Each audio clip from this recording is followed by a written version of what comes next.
School പ്രവർത്തകരിൽ പാർശ്വനിധികളായ കുട്ടികൾ ഈ ലോകം ദൈവം നമുക്ക് തന്നതാണ്. ഈ ജീവിതവും ദൈവം നമുക്ക് തന്നതാണ്. സൺഡേ സ്കൂളും ദൈവം നമുക്ക് തന്നതാണ് എന്ന് പറഞ്ഞാൽ ദൈവം തരാത്തതായി ഒന്നും നമുക്കില്ല. എല്ലാറ്റിനും നമ്മൾ ദൈവത്തിന് നന്ദി പറയും. ഇത് വളരെ വിഷമകരമായ ഒരു കാലഘട്ടമാണല്ലോ. COVID-19 മൂലം സകല ജനതകളും അതുമൂലം ഏറെ വൈഷമ്യം അനുഭവിക്കുന്നുണ്ട്. ലഭ്യമായ സാഹചര്യങ്ങൾ നന്മയ്ക്കും ദൈവമഹത്വത്തിനുമായി ചെലവിടാം. നന്മ ചെയ്യുമെന്ന് തീരുമാനിക്കും. നമ്മളെല്ലാം ഓർത്തഡോക്സ് സഭാംഗങ്ങളാണ്. ശരിയായ വിശ്വാസവും ആരാധനയും കാത്തു സൂക്ഷിക്കുന്നവർ. അതാണ് നമ്മൾ പഠിക്കുന്നത്. ശരിയായ വിശ്വാസവും ആരാധനയും എങ്ങനെ എന്ന് നമ്മൾ പഠിക്കുന്നു. അത് പ്രാക്ടീസ് ചെയ്യാൻ നമ്മൾ ആരംഭിക്കുന്നു. അതിൻ്റെ എല്ലാം തുടക്കം സൺഡേ സ്കൂളിൽ നിന്ന്, അതിനു മുമ്പ് വീട്ടിൽ നിന്നും ആണല്ലോ. അപ്പോൾ ഈ കാലഘട്ടം നേരിട്ട് ഫിസിക്കലായി സൺഡേ സ്കൂളിൽ ഇരുന്ന് സഹപാഠികളെ നേരിൽ കണ്ട് അധ്യാപകരോട് സംശയ നിവാരണം വരുത്തി പഠിക്കുന്നതിന് ആഘോഷമായി പഠിക്കുന്നുള്ള അവസരമൊന്നും നമുക്കില്ല. അത് ഇനിയും മടങ്ങി വരുന്നത് വരെ ഇപ്പോഴത്തെ സംവിധാനം നമ്മൾ തുടരുന്നു. നിങ്ങളെല്ലാവരും ആത്മാർത്ഥമായി അതിൽ സഹകരിക്കുന്നു, പങ്കെടുക്കുന്നു എന്നുള്ളത് വളരെ കൃതാർത്ഥത നൽകുന്ന ഒരു കാര്യമാണ്. അധ്യാപകർ വളരെ സന്തോഷമായി ആത്മാർത്ഥമായി അധ്വാനിക്കണം. കുട്ടികളും അതുപോലെ വളരെ സിൻസിയറായി അധ്വാനിക്കണം. അധ്വാനം കൂടാതെ ഒരു കാര്യവും നടക്കില്ല. ഈ മാസം 15-ാം തീയതി സെപ്റ്റംബർ 15 നമുക്കൊരു വിശിഷ്ട ദിവസമായിരുന്നല്ലോ. സെപ്റ്റംബർ 15 108 വർഷം മുമ്പാണ് ഭാരതത്തിൽ കാതോലിക്കേറ്റ് എന്ന സ്ഥാപനം ഉണ്ടായത്. അതിനു മുമ്പ് സഭയും സഭാധ്യക്ഷനും ഒക്കെ ഉണ്ടായിരുന്നുവെങ്കിലും ഇങ്ങനെ ഒരു സ്ഥാനം ആദ്യമായി 1912 സെപ്റ്റംബർ മാസം 15-ാം തീയതിയാണ് ഉണ്ടായത്.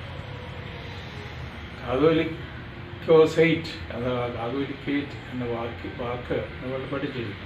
കാതോലിക്കോസ് എന്നാണ് ആ സ്ഥാനത്തിരിക്കുന്ന ആളിനെ നമ്മൾ സംബോധന ചെയ്യും. കാത്തലിക് എന്ന വാക്കിൻ്റെ അർത്ഥം പൊതുവിൻ്റെ ആൾ, with reference to the whole എന്നാണ് അതിൻ്റെ അർത്ഥം. എല്ലാറ്റിൻ്റെയും പ്രതിനിധി, സകലരെയും പ്രതിനിധാനം ചെയ്യുന്നയാൾ.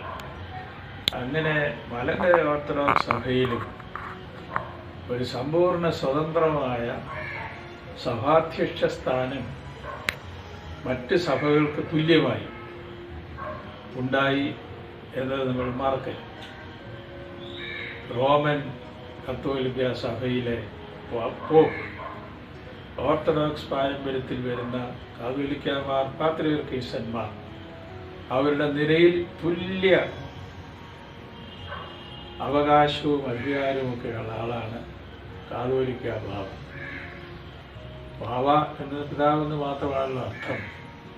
അതുകൊണ്ട് ഈ വലിയ സ്ഥാനം നമുക്ക് സഭയുടെ സ്വാതന്ത്ര്യത്തിൻ്റെയും നിലനിൽപ്പിൻ്റെയും അതിൻ്റെ ഐഡൻറ്റിറ്റിയുടെയും എല്ലാ പ്രതീകമായി ചരിത്രപരമായി എടുത്തു പറയാവുന്ന ഒരു വലിയ സ്ഥാപനമാണ്. It's an institution.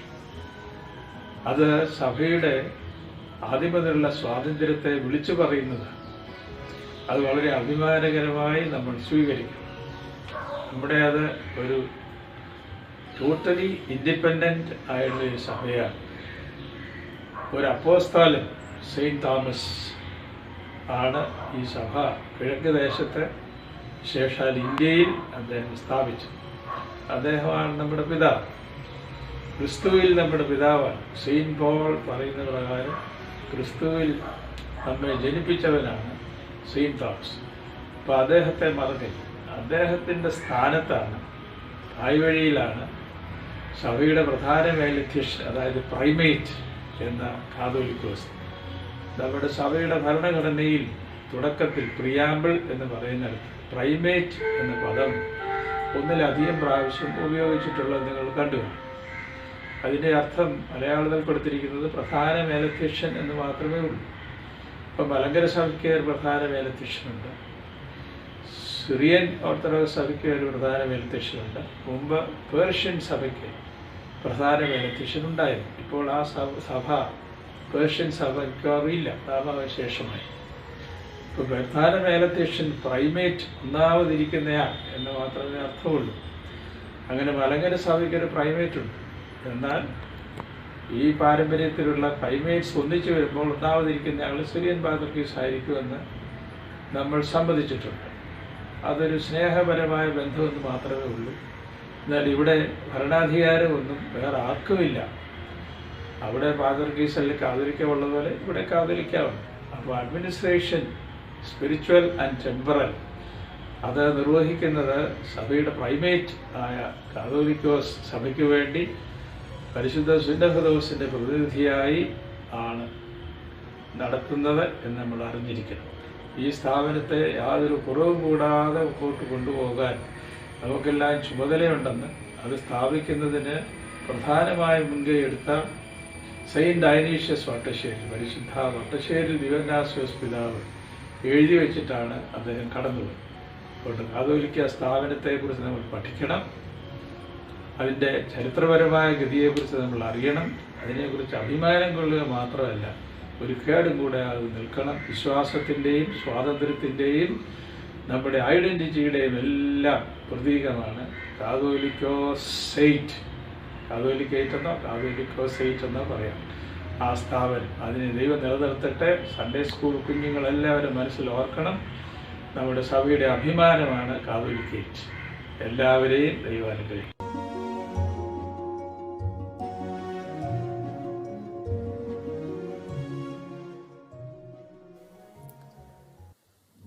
ത്രിയേക ദൈവത്തിന് സ്തുതി. കർത്താവിൽ സ്നേഹം നിറഞ്ഞ പ്രിയ അധ്യാപകരെ, കുഞ്ഞുങ്ങളെ, മാരകമായ COVID-19 ഈ രോഗം ലോകമാകെ വ്യാപിച്ചിരിക്കുന്ന ഈ സമയത്ത് ആരാധനയ്ക്കും പ്രത്യേക സൺഡേ സ്കൂൾ പഠനത്തിനും ഉള്ളതായ സാഹചര്യങ്ങൾ ഒരു പരിധിവരെ കുറഞ്ഞപ്പോൾ മലങ്കര ഓർത്തഡോക്സ് സഭയിലെ കൊച്ചി ഭദ്രാസനത്തിൻ്റെ ആഭിമുഖ്യത്തിൽ ഒരു ഓൺലൈൻ ക്ലാസ് കുട്ടികൾക്ക് വേദപുസ്തകം പഠിക്കുവാനും വേദശാസ്ത്രം പഠിക്കുവാനും ആരാധന പഠിക്കുവാനും തക്കവണ്ണം വളരെ സിസ്റ്റമാറ്റിക് ആയിട്ടുള്ള ഒരു സംവിധാനം അവിടെ നിർവഹിക്കുന്നതിൽ ദൈവത്തെ സ്തോത്രം ചെയ്യുകയാണ്. വരും തലമുറയ്ക്ക് കൊടുക്കുവാനുള്ളതായ സന്ദേശങ്ങൾ ഇത് മുഖേന കൊടുക്കുവാനായിട്ട് സാധിക്കുന്നു എന്നതിൽ ദൈവത്തെ സ്തുതിക്കുകയാണ്. തീർച്ചയായിട്ടും ഇതിന് നേതൃത്വം കൊടുക്കുന്ന കൊച്ചി ഭദ്രാസനത്തിൻ്റെ മെത്രാപ്പോലീത്തയായിരിക്കുന്ന അഭിവന്യ ഡോക്ടർ യാക്കോബ് മാർ ഐറേനിയസ് തിരുമേനി, അതുപോലെ കൊച്ചി ഭദ്രാസനത്തിൻ്റെ സൺഡേ സ്കൂൾ വൈസ് പ്രസിഡന്റ് ആദരണീയനായ ബഹുമാനപ്പെട്ട ജിജു വർഗീസ് അച്ഛൻ, കൂടെ നിന്ന് പ്രവർത്തിക്കുന്ന സൺഡേ സ്കൂൾ ഡയറക്ടർ, ഇൻസ്പെക്ടർമാർ, അധ്യാപകർ എല്ലാവരോടുമുള്ളതായ പ്രത്യേകമായിരിക്കുന്ന സന്തോഷവും നന്ദിയും ദൈവനാമത്തിൽ അറിയിക്കുകയാണ്. നിങ്ങളുടെ ഈ വലിയ സംരംഭം നിങ്ങൾക്ക് എളിയതെന്ന് തോന്നിയാലും നിങ്ങൾ നടത്തുന്ന ഈ വലിയ സംരംഭം മുഖാന്തിരം ലോകത്തിൻ്റെ നാനാഭാഗത്തിരുന്നു കൊണ്ട് കൊച്ചി ഭദ്രാസനത്തിൽ മാത്രമല്ല മലങ്കര സഭയുടെ അങ്ങോളം ഇങ്ങോളമുള്ള എല്ലാ ഭദ്രാസനങ്ങളിലെയും ആളുകൾ ഇത് കാണുകയും ആസ്വദിക്കുകയും ചെയ്യുന്നതിൽ ദൈവത്തെ സ്തോത്രം ചെയ്യുകയാണ്. ഈ നല്ല മാതൃക എല്ലാ ഭദ്രാസനങ്ങളിലും ഉണ്ടാകട്ടെ എന്ന് പ്രാർത്ഥിക്കുന്നു. ഒരിക്കൽ കൂടി ഇതിൻ്റെ പ്രവർത്തകർക്ക് എൻ്റെ ഹൃദയം നിറഞ്ഞ അഭിനന്ദനങ്ങൾ അറിയിച്ചുകൊണ്ട് എൻ്റെ വാക്കുകളെ അവസാനിപ്പിക്കുന്നു. ദൈവം അനുഗ്രഹിക്കട്ടെ.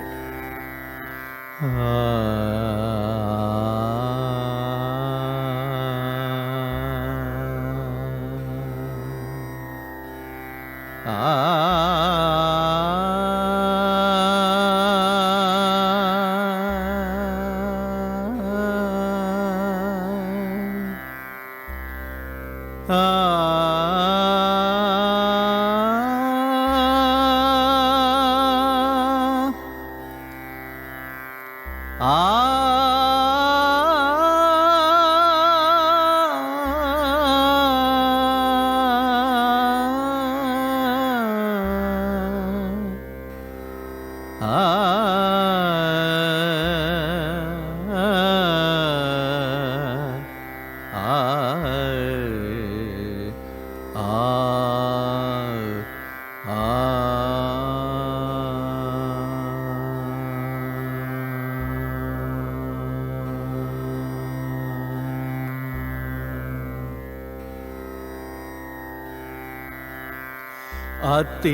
അതിരാവിലെ തിരുസന്നിധി അണയുന്നൊരു സമയേ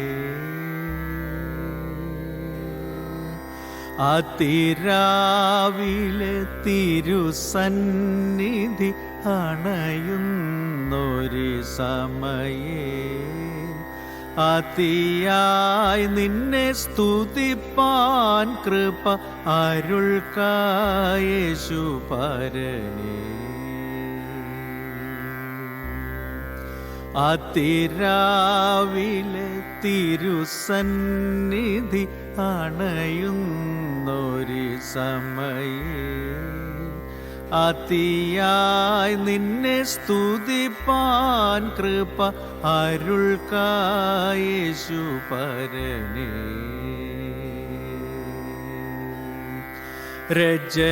രജനീയതിൽ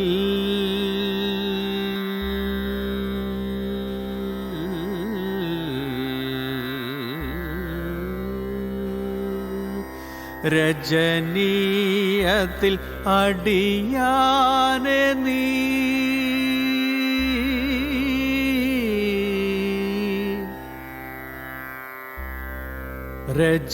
രജനീയത്തിൽ അടിയാനെ നീ സുഖമായി കാത്ത കൃപയ്ക്കായി രജനീയത്തിൽ അടിയാനെ നീ സുഖമായി കാത്ത കൃപയ്ക്കായി ഭജനീയമതിരുനാമത്തിൻ ആനന്ദം സ്തുതി മഹത്വം ഭജനീയമതിരുനാമത്തിൻ ആനന്ദം സ്തുതി മഹത്വം അതിരാവിലെ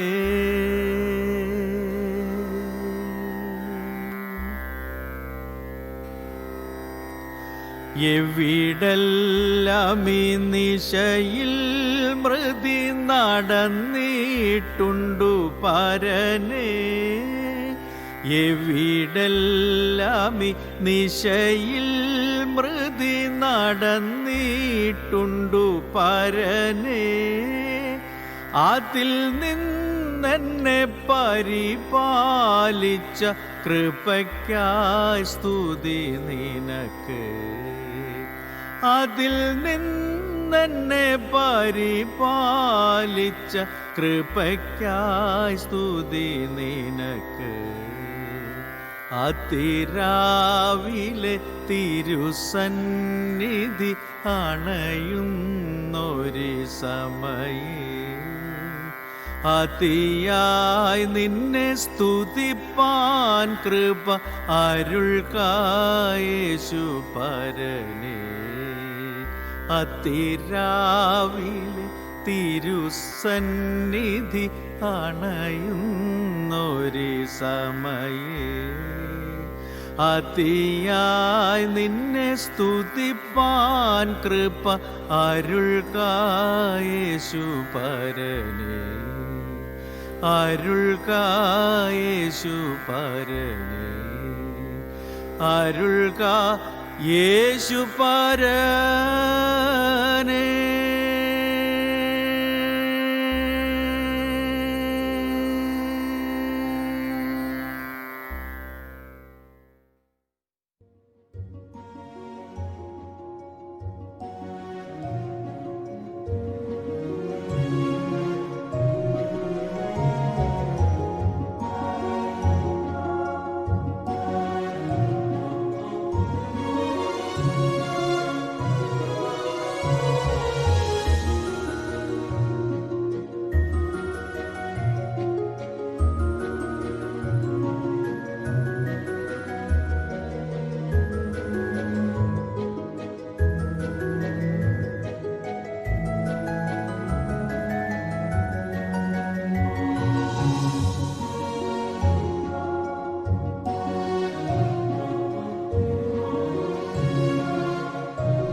ത്രിയേക ദൈവത്തിന് സ്തുതി.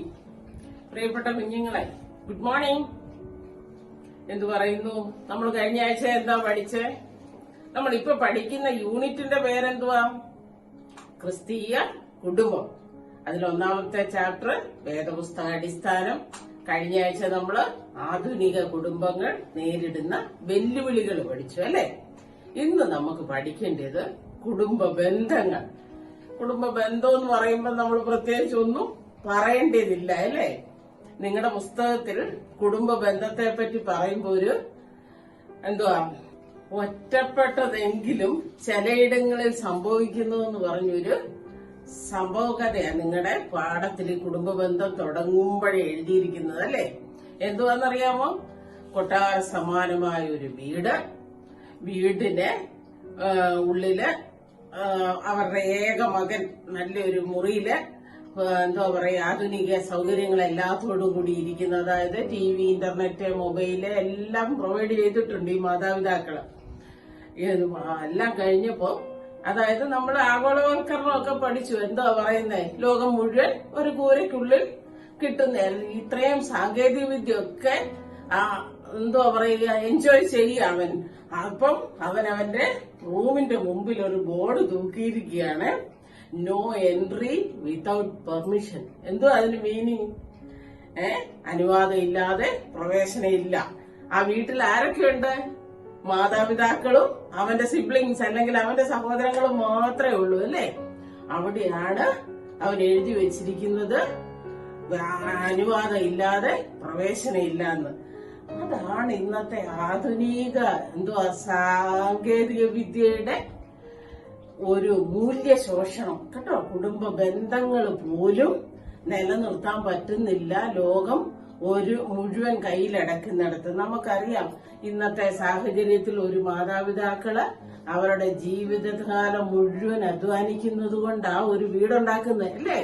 അത് വീടുണ്ടാക്കുന്നതോ അതിലേറ്റവും നല്ല മുറി മോന് കൊടുക്കുന്നതിലോ ഒന്നും അവർക്ക് ആർക്കും ഒരു പരാതിയില്ല. പക്ഷെ പിന്നീട് ഇങ്ങനെ ഒരു അനുഭവം വരുമ്പോഴാണ് അവരുടെ ഉള്ള് നോവുന്നത് കേട്ടോ. നമ്മള് എന്താ പറയുക, ഇങ്ങനത്തെ സംഭവങ്ങളൊക്കെ മനസ്സിലാക്കുന്നത് എന്തിനു വേണ്ടി ആയിരിക്കണം? നമ്മുടെ ജീവിതത്തിൽ നിങ്ങൾ ആ ഒരു മാതാപിതാവിന്റെ സ്ഥാനത്ത് വരുമ്പോഴേ നിങ്ങൾക്ക് അത് മനസ്സിലാവുള്ളൂ. ഇപ്പൊ പറയുമ്പോ മനസ്സിലാകില്ല. അതിനെന്നെ എന്റെ മുറി ഞാനിരിക്കുന്നു, ചോദിച്ചിട്ട് കയറിക്കൂടെ എന്നൊക്കെ ചോദിക്കാം കേട്ടോ. പക്ഷെങ്കില് ഇതാണ് അതിന്റെ കുടുംബ ബന്ധങ്ങള് അവസാനിക്കുന്നത്. നമുക്ക് പറയാം, ഇന്ന് ആധുനിക ലോകത്തില് എല്ലാവിധ സൗകര്യങ്ങളും ഉള്ളപ്പോ എന്തുവാ, വീട്ടിൽ കുഞ്ഞുങ്ങളെ ഭയപ്പെടുന്ന മാതാപിതാക്കളും വിദ്യാലയങ്ങളിൽ വിദ്യാർത്ഥികളെ ഭയക്കുന്ന അധ്യാപകരുമാണ് ഇന്നത്തെ സ്ഥിതിവിശേഷം. ഇന്നത്തെ എന്ന് പറയുമ്പോ ഈ കൊറോണയ്ക്ക് മുമ്പായിരുന്നു ഈ നമ്മുടെ വിദ്യാലയവും ഒക്കെ നല്ല ഫുൾ സ്വിങ്ങിലായിരുന്ന ഒരു കാലയളവായിരുന്നു. അതിനിപ്പോ ഒരു ചെറിയ മാറ്റമാണ്. എന്തുകൊണ്ടോ ദൈവം അങ്ങനെ ചെയ്യുന്നത്. പിന്നെ നിങ്ങളുടെ പുസ്തകത്തിൽ പറഞ്ഞിരിക്കുന്നു, കുടുംബ ബന്ധങ്ങൾ കുറഞ്ഞു പോകുന്നതിന്റെ അല്ലെങ്കിൽ കുടുംബ ബന്ധങ്ങളിൽ ശോഷണം വരുന്നതിന്റെ പ്രധാനപ്പെട്ട കാര്യം ഈ മാതാപിതാക്കള്, ജോലിയുള്ള മാതാപിതാക്കളാവുമ്പോ കുട്ടികളെ ശ്രദ്ധിക്കാൻ പറ്റുന്നില്ല. കുട്ടികൾ സ്വാഭാവികമായിട്ട് കളിപ്പാട്ടങ്ങളിൽ നിന്ന് മൊബൈലിലോട്ടായി, ഇന്റർനെറ്റിലോട്ടായി, സോഷ്യൽ മീഡിയ വഴിയൊക്കെ ആയി പോകുന്നു. അപ്പൊ മാതാപിതാക്കള് കുഞ്ഞുങ്ങളെ ശ്രദ്ധിക്കുക. പണ്ടത്തെ കാലത്ത് നമ്മൾ കഴിഞ്ഞ ആഴ്ച പഠിച്ചു, കാർഷിക യുഗത്തില് അല്ലെങ്കിൽ അങ്ങനെയൊക്കെ ആയിരുന്നു, കൂട്ടുകുടുംബ വ്യവസ്ഥിതിയായിരുന്നപ്പോ വല്യപ്പനും വല്യമ്മയൊക്കെ ഉണ്ടായിരുന്നു. അവരുടെ കഥകളൊക്കെ കേട്ട് കുഞ്ഞുങ്ങൾക്ക് ആ ബന്ധം. ഇന്നത് അണുകുടുംബം അല്ലെങ്കിൽ ഇൻഡസ്ട്രിയലൈസേഷൻ ഒക്കെ വന്നപ്പോ അണുകുടുംബമായി മാതാപിതാക്കൾ ജോലിക്ക് പോകുന്നു, കുഞ്ഞുങ്ങളെ ശ്രദ്ധിക്കാൻ പറ്റുന്നില്ല. അതൊക്കെ ഒരു റീസൺ ആയിട്ട് പറയുന്നുണ്ട്. People are to be used, things are to be loved. ഈ സാങ്കേതിക വിദ്യ ഒക്കെ ഉണ്ടെങ്കിൽ മനുഷ്യനെ ആവശ്യമില്ല എന്നൊരു തത്വശാസ്ത്രമാണ് ഇന്ന് നിലവിലിരിക്കുന്നത്. അതായത് ദൈവത്തിൽ നിന്നകലുന്ന മനുഷ്യൻ സഹജീവികളെയും മറക്കുന്നു അല്ലെ? അതാണ് നമുക്കറിയാം. ഒരു നാണയത്തിന്റെ രണ്ട് വശങ്ങൾ പോലെയാണ് ദൈവസ്നേഹവും മനുഷ്യ സ്നേഹവും. ഏതെനിൽ ദൈവത്തിൽ നിന്നകന്ന മനുഷ്യൻ എന്തുവാ ചെയ്തത്? സഹോദരനെ സംഹരിക്കുക ചെയ്തത് അല്ലെ? അതാണ് ഇന്നത്തെ ഈ സാങ്കേതിക വിദ്യകളിൽ കൂടി കുടുംബ ബന്ധത്തിന് വന്ന ശോഷണം. നമുക്ക് ഇന്നത്തെ പാഠത്തിൽ പഠിക്കാനുള്ളത് പ്രധാനമായിട്ടും ഇതിന്റെ പരിഹാര മാർഗങ്ങളാണ്. നിങ്ങളുടെ പുസ്തകത്തിൽ പറഞ്ഞിരിക്കുന്ന പോയിന്റ്സ് ഓരോന്നായിട്ട് നമുക്ക് നോക്കാം. ഒന്നാമത്തെ പോയിന്റ്, ദൈവത്തെ കുടുംബത്തിന്റെ കേന്ദ്ര ബിന്ദുവാക്കി ആഴമേറിയ ആത്മീയത കൈവരിക്കുക. നമ്മൾ കഴിഞ്ഞ ക്ലാസ്സിൽ പഠിച്ചിരുന്നു, എന്തുവാ പറയുന്നേ, family prays together stays together അല്ലെ. ഒരുമിച്ചിരുന്ന് പ്രാർത്ഥിക്കുക, ഒരുമിച്ച് ആഹാരം കഴിക്കുക, ഇതൊക്കെയും നമ്മുടെ കുടുംബത്തിന്റെ എന്താ പറയാ അടിസ്ഥാനം, ദൈവത്തെ കേന്ദ്ര ബിന്ദുവാക്കുക. അതുപോലെ നമ്മള് കുടുംബാംഗങ്ങൾ എവിടെയോട്ടെങ്കിലും ഒന്ന് ഇറങ്ങി പോകുമ്പോ, നിങ്ങളൊക്കെ എവിടെയെങ്കിലും വീട്ടിൽ നിന്ന് രാവിലെ സ്കൂളിൽ പോകുമ്പോഴൊക്കെ കുരിശ് വരച്ചിട്ടാണോ പോകുന്നത്? അങ്ങനെ ചെയ്യണം കേട്ടോ. കുരിശ് വരച്ചിട്ട് ഇറങ്ങിപ്പോണം. ഏതൊരു കാര്യവും ചെയ്യുന്നതിന് മുമ്പ് ദൈവത്തെ ഒന്ന് ഓർക്കുക. അതാണ് ഇതിനൊരു ഒന്നാമത്തെ പരിഹാരമാർഗം.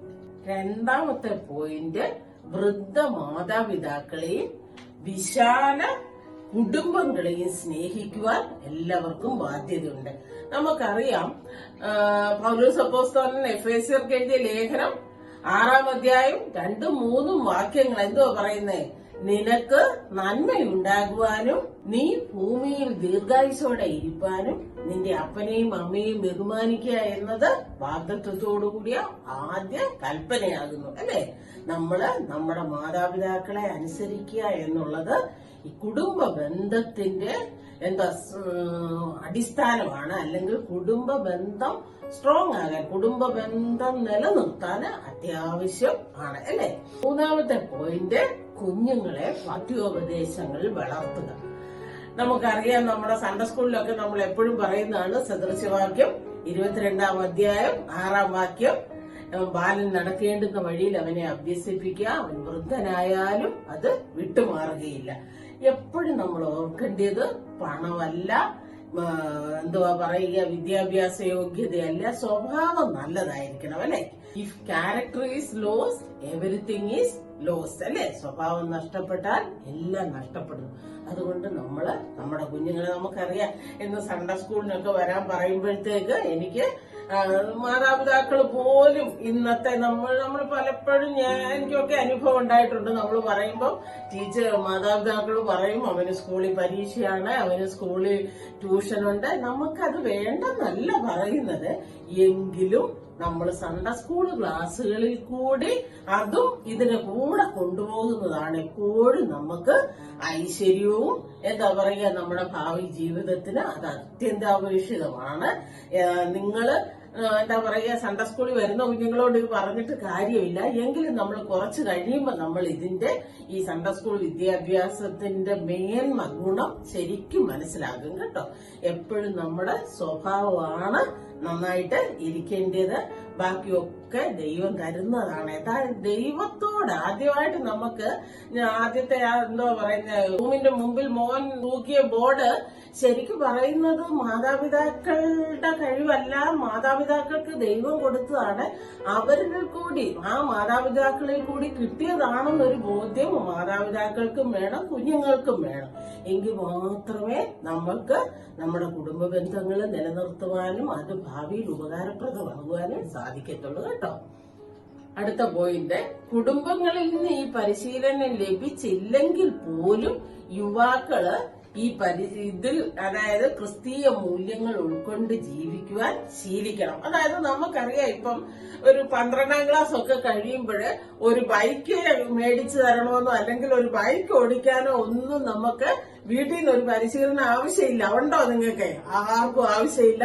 എല്ലാരും അതിന് പ്രാപ്തരാകും എന്ന് പറഞ്ഞതുപോലെ ചിലപ്പം നമ്മുടെ നിർഭാഗ്യവശാൽ നമുക്ക് കുടുംബ അന്തരീക്ഷം ചിലപ്പം ദൈവിക മൂല്യങ്ങൾ അല്ലെങ്കിൽ ക്രിസ്തീയ മൂല്യങ്ങൾ ഉയർത്തിപ്പിടിക്കുന്ന ഒരു അന്തരീക്ഷം അല്ല എങ്കിൽ പോലും യുവാക്കൾ അല്ലെങ്കിൽ കുഞ്ഞുങ്ങള് അത് ദൈവവചനത്തിൽ കൂടി നമ്മുടെ പിതാക്കന്മാരുടെ പഠിപ്പിക്കലുകളിൽ കൂടിയൊക്കെ കണ്ട് വളരണം. അങ്ങനെ ദൈവിക മൂല്യങ്ങൾ ഉയർത്തിപ്പിടിക്കുവാൻ യുവാക്കൾക്ക് സാധ്യമാകണം. ഓക്കെ.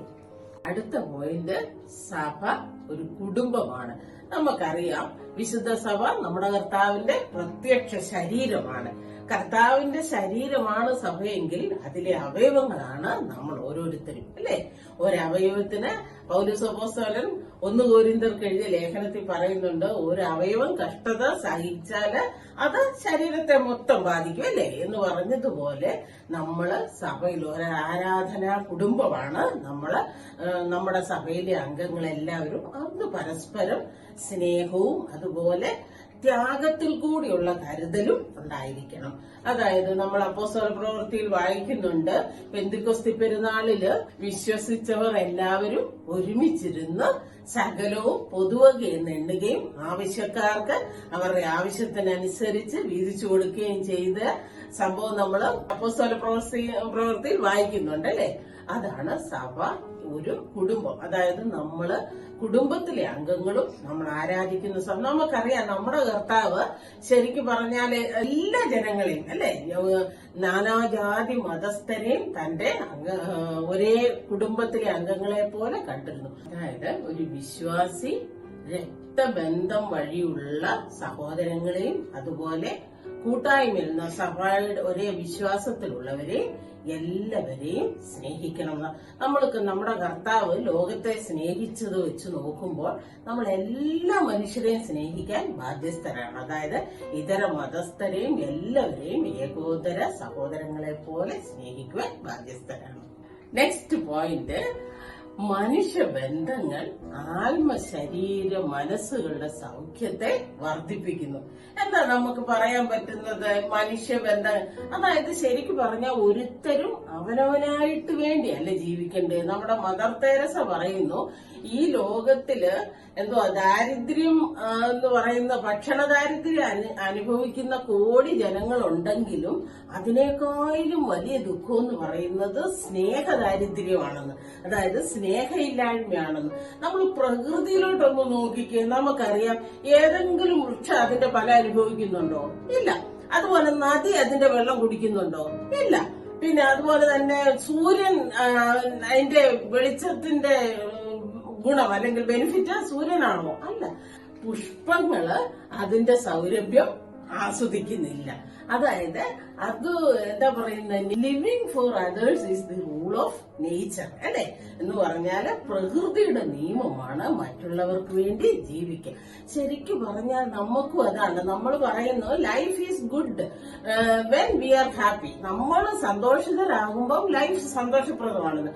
പക്ഷെ അതിനേക്കാൾ ഉപരിയായിട്ട് നമ്മൾ മുഖാന്തരം മറ്റുള്ളവർ സന്തോഷിക്കുമ്പോൾ നമ്മുടെ ജീവിതം അതിലും അർത്ഥപൂർണമാകുന്നു കേട്ടോ. ശരിക്കും പറഞ്ഞാല് നമ്മുടെ വൃദ്ധ മാതാപിതാക്കൾക്കൊക്കെ വേണ്ടിയത് സ്നേഹവും കരുതലുമാണ് ഭക്ഷണത്തെക്കാൾ ഉപരി. ശരിക്കും ആധ്യാത്മിക ശിക്ഷണം ലഭിച്ച എല്ലാവരും ഇതുപോലെ ജീവിക്കണമെന്നുള്ളതാണ്. ആരാ ഈ ആധ്യാത്മിക ശിക്ഷണം ലഭിച്ചവരെന്ന് പറയുന്നത്?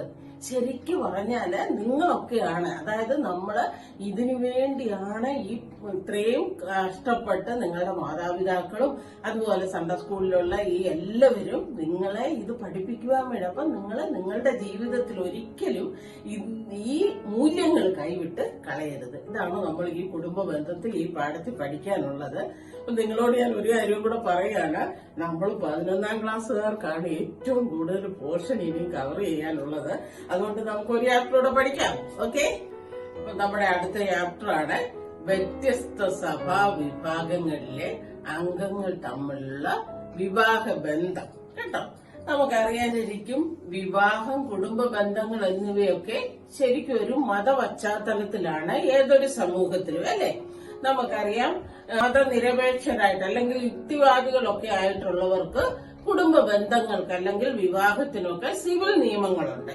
അതുകൂടാതെ നമ്മൾ ചിന്തിക്കേണ്ടത് എപ്പോഴും നമ്മള് എന്താ പറയുക, ക്രിസ്തീയ സമൂഹത്തിൽ ഒരുപാട് പ്രവാസികളുടെ ഒക്കെ ആയിട്ട് ഇടപഴകുമ്പോൾ നമ്മൾ വ്യത്യസ്ത മതസ്ഥരുമായിട്ടൊക്കെ നമ്മുടെ കുഞ്ഞുങ്ങള് ഇന്ന് അധികവും കല്യാണത്തിനൊക്കെ ആയിട്ട് തീരുമാനിക്കുമ്പോൾ നമ്മൾ ഈ പറയുന്നത് പല അനുഷ്ഠാനങ്ങൾ അല്ലെങ്കിൽ പല വീക്ഷണങ്ങളുള്ളവരുമായിട്ടുള്ള വിവാഹ ബന്ധങ്ങളിൽ ഏർപ്പെടുമ്പോൾ നമ്മൾ അതിന്റെ വരുംവരാഴികളൊക്കെ ചിന്തിക്കണം. വിശുദ്ധ സഭയുടെ നിയമം എന്തുവാ? നമ്മുടെ സഭയുടെ നിയമം, നമുക്ക് വിവാഹം എന്ന് പറയുന്നത് എന്തുവാ? ശരിക്കും പറഞ്ഞാല് നമ്മൾ എന്തുവാ പഠിച്ചത്?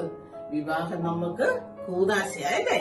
കൂദാശ ആർക്കാ കൊടുക്കപ്പെടുന്നത്? നമ്മുടെ സഭയിലെ കൂദാശകളെ കൊടുക്കപ്പെടുന്നത് വിശ്വാസികൾക്കായല്ലേ?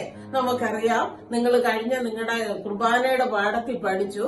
നമ്മുടെ കൂദാശയായ വിശുദ്ധ കുർബാനയില് എന്തുവാ ആദ്യം ലിറ്റർജി ഓഫ് വേർഡ്, അതിന്റെ അവസാനം നമ്മുടെ വിശ്വാസ പ്രമാണം ചെല്ലുമ്പോ ശുശ്രൂഷക്കാരൻ ധൂപക്കുറ്റിയായിട്ട് പടിഞ്ഞാറോട്ട് വന്ന്, അതായത് ഭൂമുഖത്ത് വരെ വന്ന് വീശിയിട്ട് തിരിച്ചു പോകുമ്പോ എന്തോ അതിന്റെ മീനിങ് ഇങ്ങനെ വീശിക്കൊണ്ട് വരുന്നതിന്റെ അവിടെ അവിശ്വാസികൾ അല്ലെങ്കിൽ പുരാതന കാലത്ത് പഠിതാക്കളായിട്ടുള്ള വിശ്വാസത്തിലേക്ക് മാമോദീസ ഏൽക്കുവാനായിട്ട് വിശ്വാസം പഠിച്ചുകൊണ്ടിരുന്ന പഠിതാക്കളെ പോലും പുറത്ത് ആക്കിയിട്ട് പിന്നെ അടുത്ത വിശുദ്ധ കുർബാനയുടെ ഏറ്റവും പ്രധാനപ്പെട്ട ഭാഗവത്തിലേക്ക് പ്രവേശിക്കുമ്പോൾ വിശ്വാസികൾ മാത്രമേ അതിൽ സംബന്ധിക്കുന്നുള്ളൂ, അല്ലെ?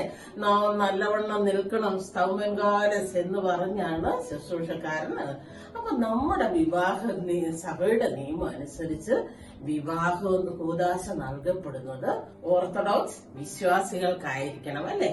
നമുക്ക് വിശുദ്ധ കുർബാനയിൽ സംസർഗമുള്ളവരുമായിട്ട് മാത്രമേ വിവാഹ കൂദാശ നടത്താറുള്ളൂ കേട്ടോ.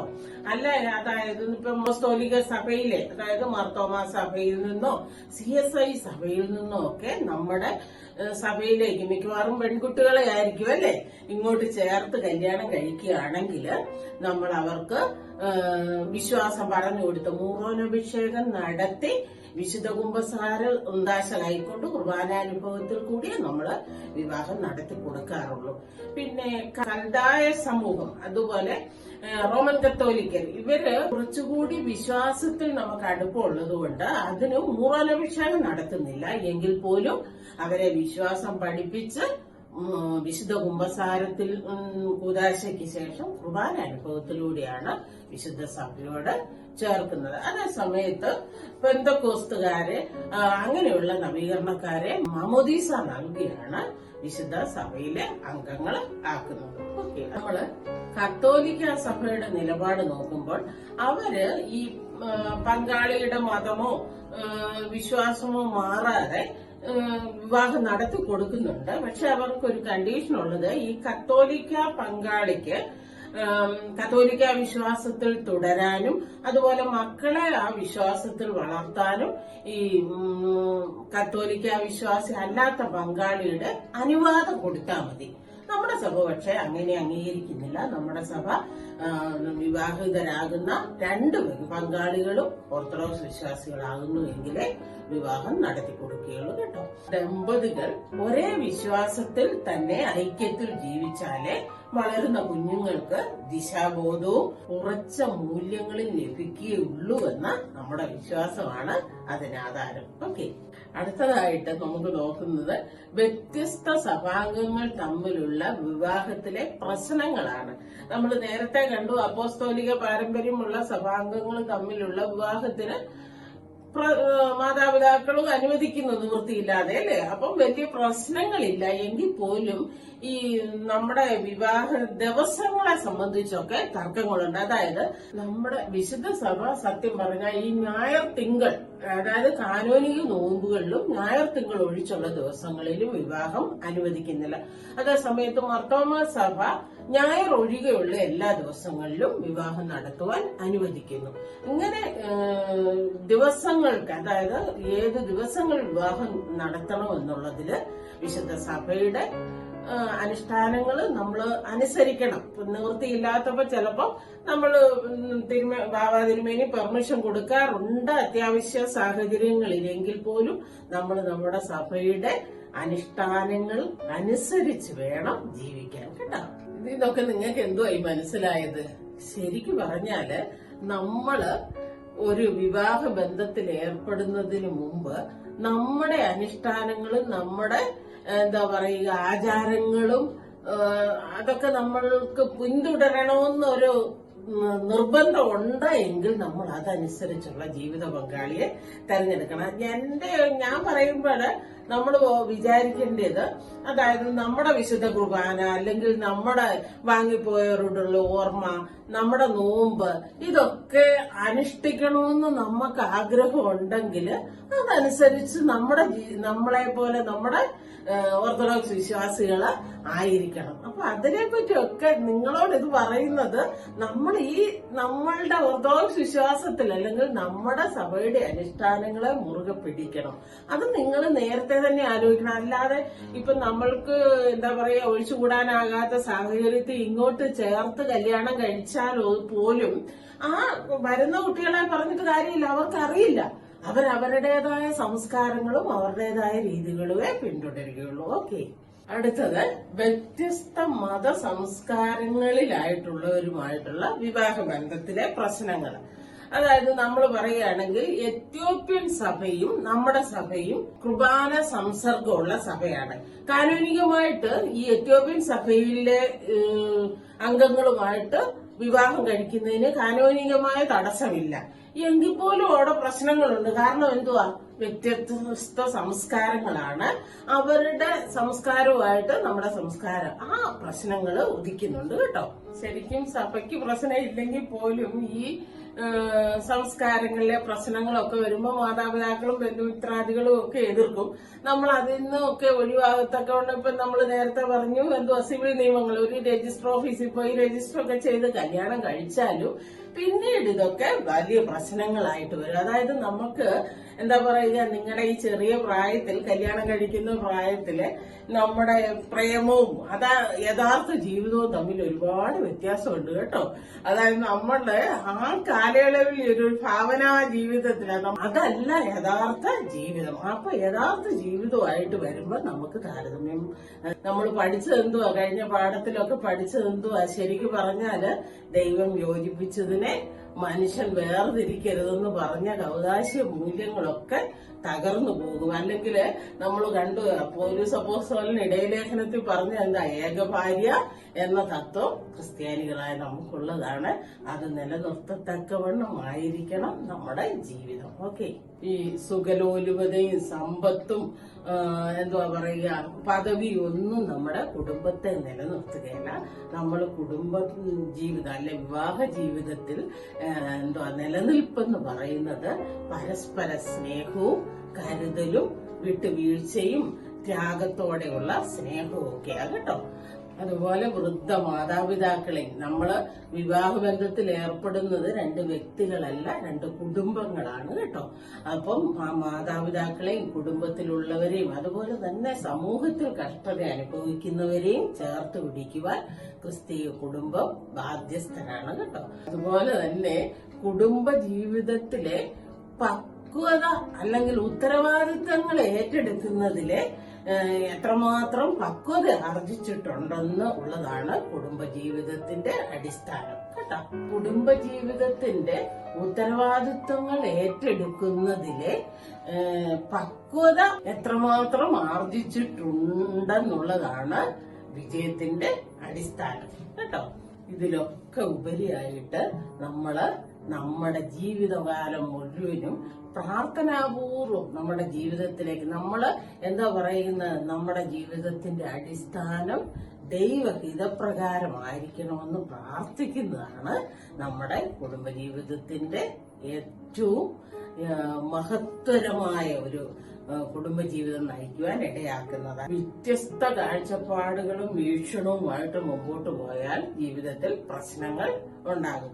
അതുകൊണ്ട് ഐക്യത്തോടെ പോകുവാൻ പ്രാർത്ഥനാപൂർവമായിട്ട് ജീവിതം നയിക്കുക. ഓക്കെ, നമ്മുടെ ഈ 2 ചാപ്റ്ററും നന്നായിട്ട് വായിക്കണം കേട്ടോ, എന്നാലേ മനസ്സിലാകത്തുള്ളൂ. നിങ്ങളുടെ 2 ചാപ്റ്ററിൽ പറഞ്ഞിരിക്കുന്ന ക്വസ്റ്റ്യൻ ആൻസർ ചെയ്ത് ടീച്ചേഴ്സിന് കൊടുക്കുക. Okay, by.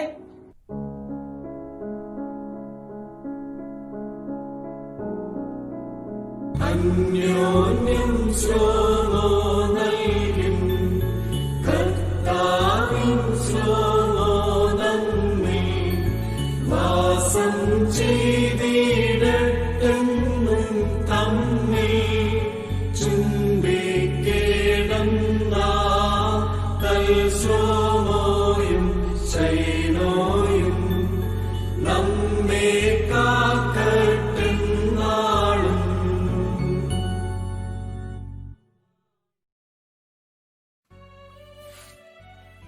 പിതാവും പുത്രനും പരിശുദ്ധ റൂഹായുമായ സത്യേക ദൈവത്തിന്റെ തിരുനാമത്തിൽ തന്നെ സ്തുതി ആദ്യം മുതൽ എന്നേക്കും തന്നെ ആമേൻ.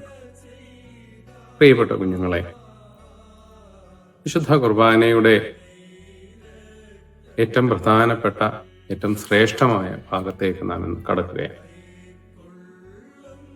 Liturgy of the bread and wine, അപ്പവീഞ്ഞുകളുടെ ശുശ്രൂഷ എന്നും അന്നഫോറ എന്നും യൂക്കാറിസ്റ്റിയ എന്ന ഗ്രീക്ക് പദത്തെ ആസ്പദമാക്കി യൂക്കറിസ്റ്റ് എന്നും ഒക്കെ ഈ ഭാഗത്തെ വിളിക്കാറാണ്. അന്നഫോറ എന്ന ഗ്രീക്ക് വാക്കിന്റെ അർത്ഥം ഉന്നതത്തിലേക്ക് ഉയർത്തിക്കൊടുക്കുന്നത്, സമർപ്പിക്കുന്നത് എന്നൊക്കെ അർത്ഥമാണ്. നമ്മുടെ ബോധങ്ങളും വിചാരങ്ങളും ഹൃദയങ്ങളും ദൈവസന്നിധിയിലേക്ക് ഉയർത്തണം എന്ന് ഈ ഭാഗത്ത് പ്രാർത്ഥിക്കുന്നുണ്ട്. അതുകൊണ്ട് അതിനെ അടിസ്ഥാനപ്പെടുത്തിയായിരിക്കണം അന്നഫോറ എന്ന വാക്ക് വന്നത്. യൂക്കാറിസ്റ്റിയ എന്ന ഗ്രീക്ക് പദത്തിന്റെ അർത്ഥം താങ്ക്സ് ഗിവിംഗ്, കൃതജ്ഞതാ സമർപ്പണം എന്നാണ്. ഇതിന്റെ അവസാന ഭാഗത്ത് കൃതജ്ഞതാ പ്രാർത്ഥനയുണ്ട്. ഇങ്ങനെ പല പേരുകൾ ഈ ഭാഗത്തിന് കൊടുത്തിട്ടുണ്ട്. ഇതും കൂടാതെ ലിറ്റർജി ഓഫ് ദ ഫെയ്ത്ത്ഫുൾ എന്ന ഒരു പേരുകൂടെ ഇതിനുണ്ട്. വിശ്വാസികളുടെ ആരാധന. നാം കഴിഞ്ഞ ഭാഗത്ത് കണ്ടതുപോലെ വിശ്വാസികളായ ആൾക്കാർക്ക് മാത്രമേ ഈ ഭാഗത്ത് ദേവാലയത്തിനകത്ത് നിൽക്കുവാൻ അധികാരം, അവകാശം ഉണ്ടായിരുന്നുള്ളൂ. അവിശ്വാസികളായ ആൾക്കാരെ ശമാശൻ ധൂപം വീശി പടിഞ്ഞാറേക്ക് വരുന്ന അവസരത്തിൽ പുറത്തേക്ക് പറഞ്ഞുവിടുമായിരുന്നു. അതുകൊണ്ട് ലിറ്റർജി ഓഫ് ദ ഫെയ്ത്ത്ഫുൾ എന്ന് ഈ ഭാഗത്തെ വിളിക്കുന്നുണ്ട്. പരിശുദ്ധ ബസേലിയോസ് മാർത്തോമ മാത്യൂസ് പ്രഥമൻ ബാവ തിരുമനസ് കൊണ്ട് പ്രസിദ്ധീകരിച്ച വിശുദ്ധ കുർബാന ക്രമത്തിൽ ഈ ഭാഗത്തെ 5 തിരിച്ചിട്ടുണ്ട്. അതിനെ അടിസ്ഥാനപ്പെടുത്തി തന്നെ നമുക്ക് ഇന്ന് അതിനെ വിശകലനം ചെയ്യാം. ഒന്നാമത്തേത് സമാധാനത്തിനുള്ള പ്രാർത്ഥനയാണ്. വചന ശുശ്രൂഷയിലൂടെ അനുതപിച്ച് പാപമോചനം പ്രാപിച്ച വിശ്വാസികൾ കർത്താവിന്റെ തിരുശരീര രക്തങ്ങളിൽ ഭാഗഭാക്കുകളാകുവാനായിട്ട് ഒരുങ്ങി നിൽക്കുകയാണ്. വിശുദ്ധ മത്തായിയുടെ സുവിശേഷം 5-ാം അധ്യായം 23 24 വാക്യങ്ങളിൽ നാം ഇപ്രകാരം വായിക്കുന്നുണ്ട്: നിന്റെ വഴിപാട് യാഗപീഠത്തിൽ കൊണ്ടുവരുമ്പോൾ സഹോദരന് നിന്റെ നേരെ വല്ലതുമുണ്ടെന്ന് അവിടെ വെച്ച് ഓർമ്മ വന്നാൽ നിന്റെ വഴിപാട് അവിടെ യാഗപീഠത്തിന്റെ മുൻപിൽ വെച്ചിട്ട് ഒന്നാമത് ചെന്ന് സഹോദരനോട് നിരന്നുകൊള്ളുക. ഈ കർത്തൃവചനം ഇവിടെ സാക്ഷാത്കരിക്കപ്പെടുകയാണ്. അന്യോന്യം നിരപ്പാകുന്ന ഒരനുഭവം. സഹോദരങ്ങൾ തമ്മിൽ ഉള്ള ദേഷ്യവും പിണക്കവും എല്ലാം മാറ്റിവെച്ചുകൊണ്ട് അപ്പവീഞ്ഞുകൾ സംബന്ധികളാകുവാനായിട്ടുള്ള ഒരുക്കമാണ് ഇവിടെ നടക്കുന്നത്. പരസ്പര സമാധാനത്തിനായി പരസ്പരം ആലിംഗനം ചെയ്യുക, ഹസ്തദാനം ചെയ്യുക, ഇരു കൈകളും കൂട്ടിപ്പിടിച്ച് പരസ്പരം കൈകൾ കൊടുക്കുക, ഇങ്ങനെയുള്ള പല രീതികൾ പല സഭകളിൽ നിലവിലുണ്ട്. നമ്മുടെ സഭയിൽ ഇതിൽ അവസാനത്തേതാണ് 2 കൈകളും കൂട്ടിപ്പിടിച്ച് സമാധാനം ആശംസിക്കുന്ന പതിവാണുള്ളത്. എന്നാൽ ഇപ്പോൾ ഈ പ്രത്യേക കാലഘട്ടത്തിൽ പരസ്പരം വണങ്ങുക എന്നുള്ള ഒരു രീതി കൂടെ നിലവിൽ വന്നിട്ടുണ്ടല്ലോ. അങ്ങനെ പരസ്പരം സമാധാനം കൊടുത്ത് നിരപ്പായി അപ്പവീഞ്ഞുകളുടെ ശുശ്രൂഷയിലേക്ക് കടക്കുവാൻ വിശ്വാസികൾ ഒരുങ്ങുകയാണ്.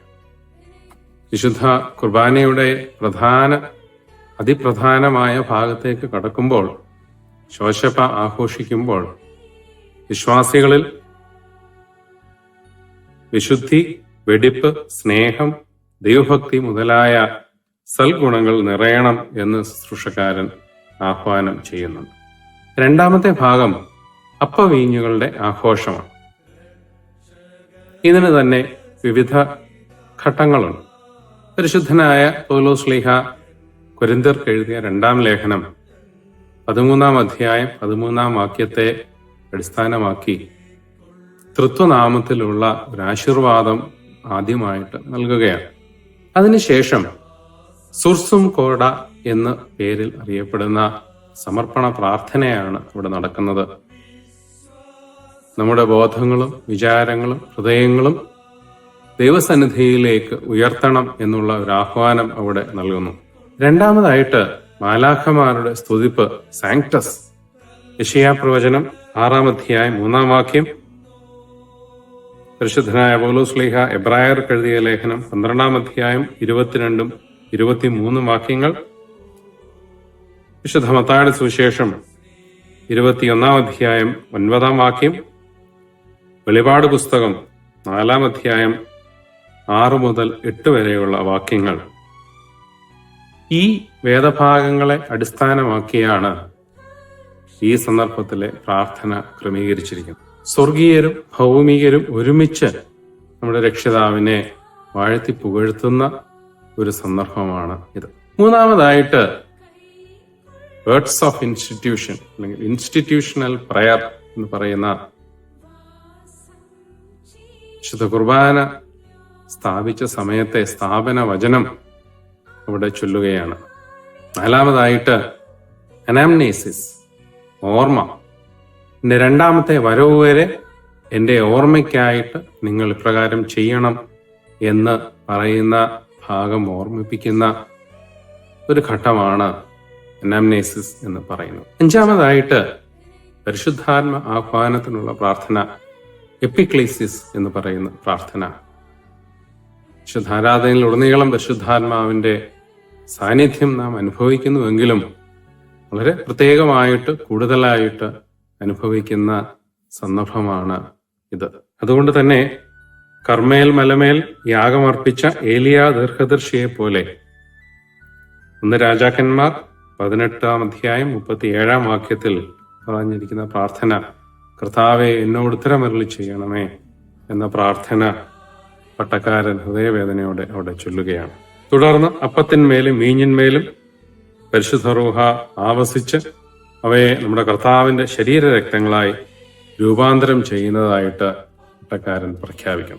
ചുരുക്കത്തിൽ ഹൃദയങ്ങളെ ഉയർത്തുന്ന സുർസും കോട, തൃത്വ സങ്കീർത്തനമായ സാങ്ക്ടസ്, സ്ഥാപന വചനങ്ങൾ, അനുസ്മരണ പ്രാർത്ഥന, റൂഹാക്ഷണം, ഇങ്ങനെ 5 ഘടകങ്ങൾ അടങ്ങിയ അന്നഫോറയുടെ ഘട്ടമാണ് വിശുദ്ധ കുർബാനയുടെ ഏറ്റവും പ്രധാനപ്പെട്ട ഭാഗം.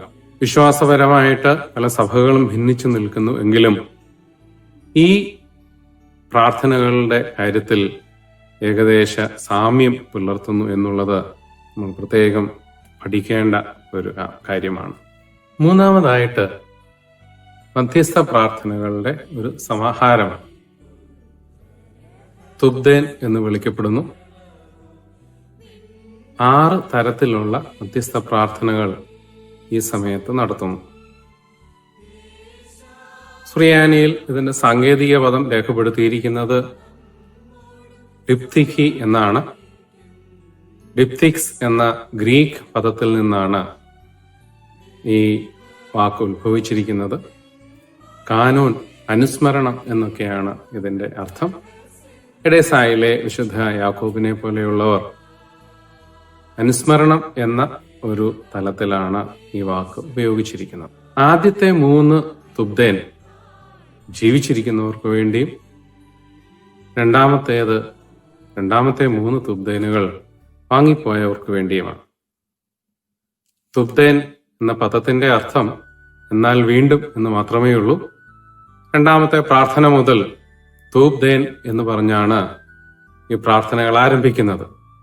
അതുകൊണ്ടാവണം പിന്നീട് അതിന് തുബ്ദേൻ എന്ന പേര് ഇന്ന് നമ്മൾ വിളിക്കുവാനായിട്ട് കാരണം.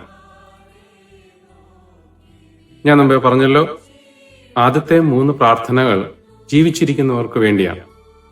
ഒന്നാമത്തെ തുബ്ദേൻ ജീവിച്ചിരുന്ന് ഇന്ന് പരിശുദ്ധ സഭയെ നയിക്കുന്ന എല്ലാ പിതാക്കന്മാർക്ക് വേണ്ടിയും ആചാര്യന്മാർക്ക് വേണ്ടിയും ഷമ്മാശന്മാർക്ക് വേണ്ടിയുമുള്ള പ്രാർത്ഥനയാണ്.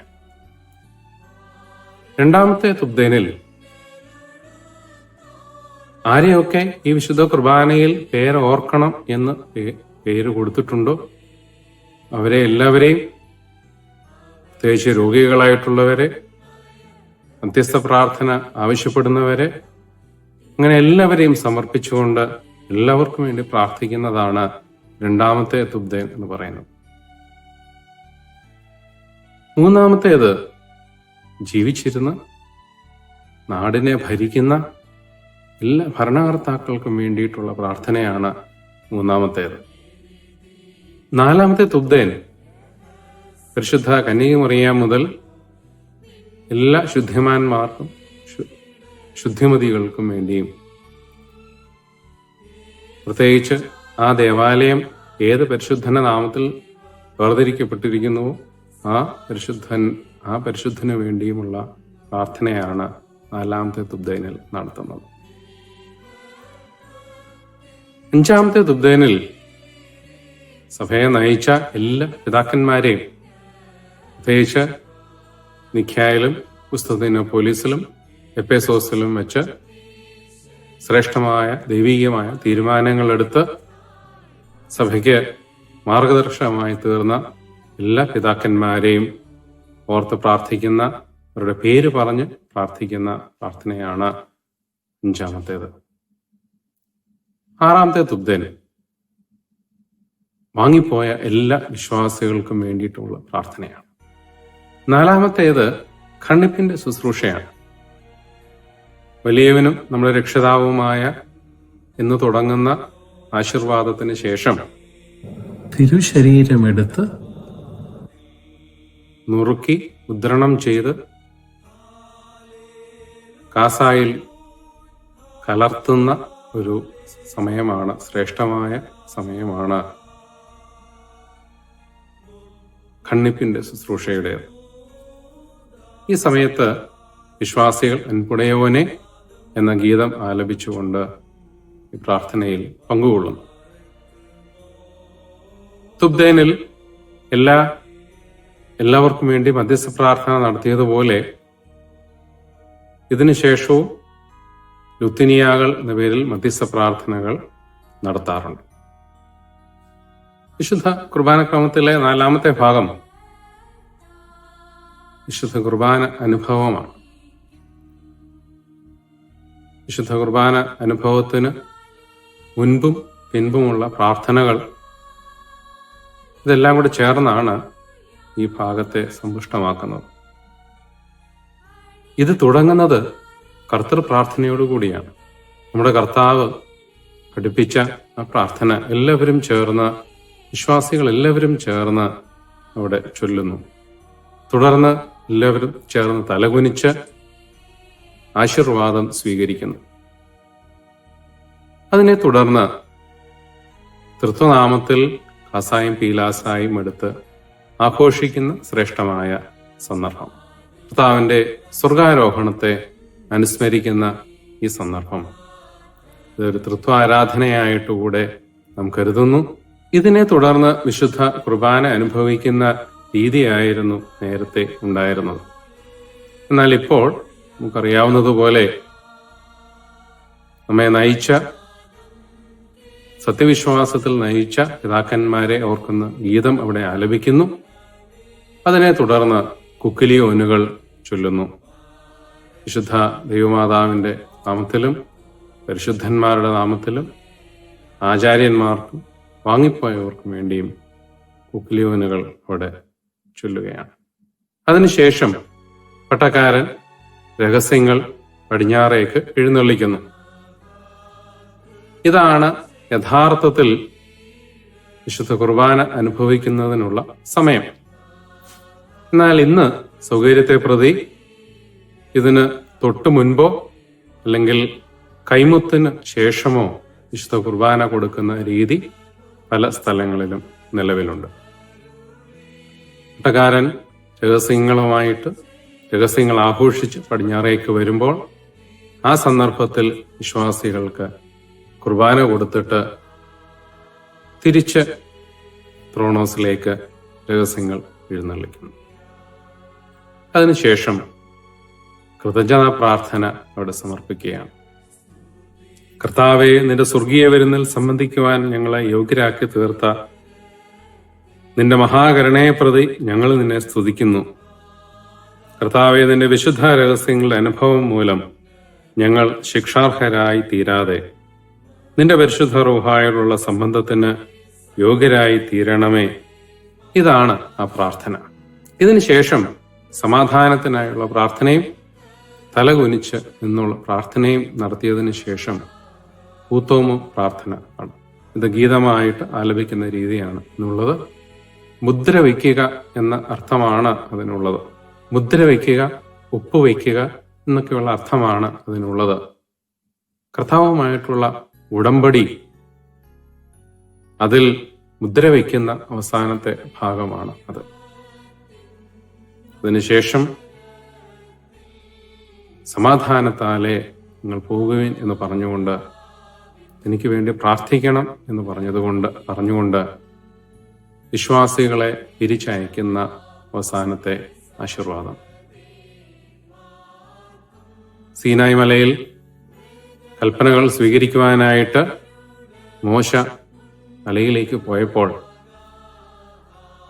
ഇസ്രായേൽ ജനം മോശയ്ക്ക് വേണ്ടി പ്രാർത്ഥിച്ചുകൊണ്ട് അവിടെ നിന്നിരുന്നു എന്ന് പറയുന്നു.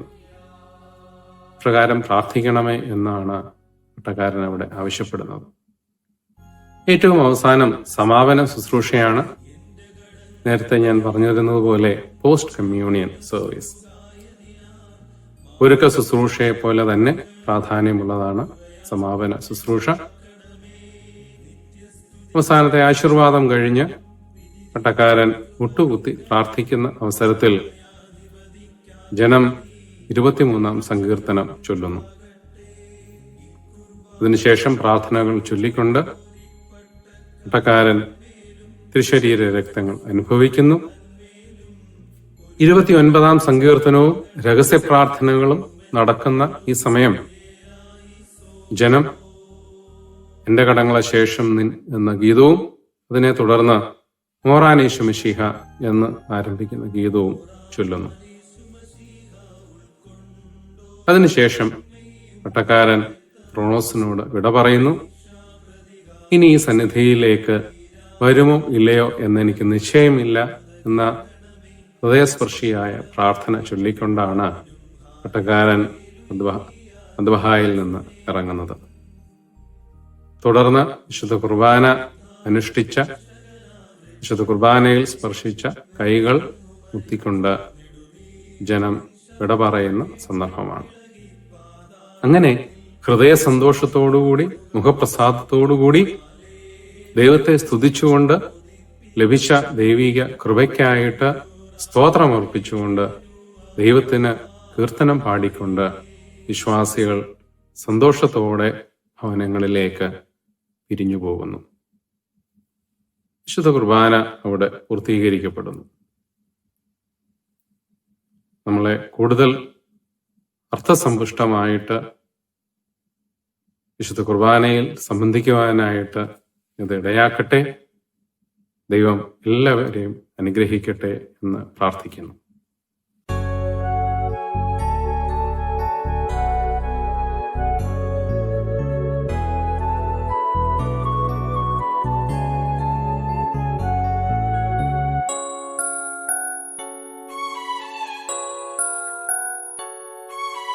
അതിശുദ്ധ ത്രോണോസിന്മേൽ ബലിയർപ്പിച്ച തിരുനാളിതാ. തിരുരക്തശരീരങ്ങൾ തിരുബലിയാകുവാൻ താഴെ